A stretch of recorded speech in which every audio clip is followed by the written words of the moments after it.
បាទខ្ញុំបាទសូមអរកាយគ្រប់និងជម្រាបសួរដល់អស់លោកស្រីនិងនាងកញ្ញាពុកម៉ែបងប្អូនកូនក្មួយទាំងអស់គ្នាផងដែរបាទឆ្លៀតពេលទំនេរពីការងារខ្ញុំបាទក៏បានចងក្រងនៅអត្ថបទខ្លីមួយស្ដីអំពីឈួត3ប្រភេទដែលមានអត្ថន័យនិងខ្លឹមសារដូចតទៅបាទវិជ្ជាការពិតណាស់មនុស្សយើងម្នាក់ដែលកើតមកលើផែនដីនេះមិនអាចជ្រើសរើសកន្លែងកើតបានទេក៏ប៉ុន្តែយើងអាចជ្រើសរើសកិច្ចការងារដែលយើងចង់ធ្វើបានឲ្យតែយើងចង់ហើយយើងធ្វើម្យ៉ាងទៀតមនុស្សយើងម្នាក់កើតមកលើផែនដីនេះតែងតែមានជោគវាសនាក៏អត់ដូចគ្នាដែរបាទនៅក្នុងចំណុចនេះខ្ញុំសូមបែងចែកនៃពាក្យថាឈួតនេះជា3ប្រភេទធំ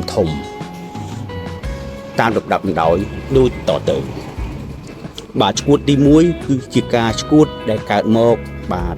ឈួតឬពាក្យមួយគេហៅថាមិនកំដឹកបាទមួយទៀតគាត់ឈួតដែលតែគាត់ឈួតបែបហៅថាបញ្ហាសុខភាពផ្សេងឬគាត់មានបញ្ហាគ្រោះថ្នាក់ផ្សេងដែលធ្វើឲ្យគាត់ឈួតគាត់មិនអាចគ្រប់គ្រងអារម្មណ៍របស់គាត់បានគឺអារម្មណ៍រវើរវាយបែបដូចជាសត្វអញ្ចឹងបាទនេះថាគឺតែរស់នៅបែបសភាវៈបាទនេះគឺជាឈួតមួយដោយសារតែមានបញ្ហាសុខភាពកើតឡើងចំពោះគាត់បាទប្រភេទទី2ឈួតដែរគឺឈួតដោយសារតែការវក់ញៀនដូចជាឈួតសារស្រីស្រាលបែងថ្នាំញៀនបាទវេបបរិយជាដើមបាទនេះគឺជាឈួតមួយដែលយើងញៀននឹងអបាយមុខដែលយើងមិនព្រមដកដែលយើងដឹងហើយលឺហើយថា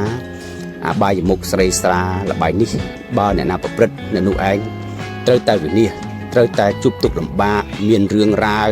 មានគ្រោះថ្នាក់ផ្សេងអាចមានទុក្ខទោសអស់លុយអស់កាក់ទៀតផងបាទនេះជាឈួតប្រភេទទី2បាទឈួតប្រភេទទី3គឺជាការឈួតមួយដែរគឺការឈួតបែបការផ្ដោតអារម្មណ៍ឬគេហៅថាឈួតព្រោះក្តីសុបិនបាទឈួតនេះគឺជាឈួតមួយដែលល្អបាទជាក់ស្ដែងមនុស្សខ្លះគាត់មានចំណងមានផែនការមានគោលដៅមានក្តីសុបិនច្បាស់លាស់របស់គាត់តែអ្នកដទៃមិនអាចយល់មិនអាចដឹងពីអ្វីដែលគាត់ចង់គាត់ធ្វើនោះបានទេព្រោះថាមនុស្សធម្មតាតែមើលឃើញនៅសម្បកក្រៅឬក៏ធ្វើតាមគ្នានៅពេលណាដែលមិនទាន់ឃើញលទ្ធផលគាត់តែងតែវាតម្លៃមើលងាយមើលថោកបាទជាក់ស្ដែងដូចជាលោក Thomas Edison លោកគឺជាមនុស្សម្នាក់ដែលសម្រាប់រៀនក៏រៀននៅក្នុងសាលារៀនមិនកើតផងរហូតដល់គ្រូថាគាត់ជាមនុស្សឈួតរហូតដល់ម្ដាយរបស់គាត់ថាកូនគាត់មិនមានជំងឺឈួតទេគាត់តែងតែលើកទឹកចិត្តកូនគាត់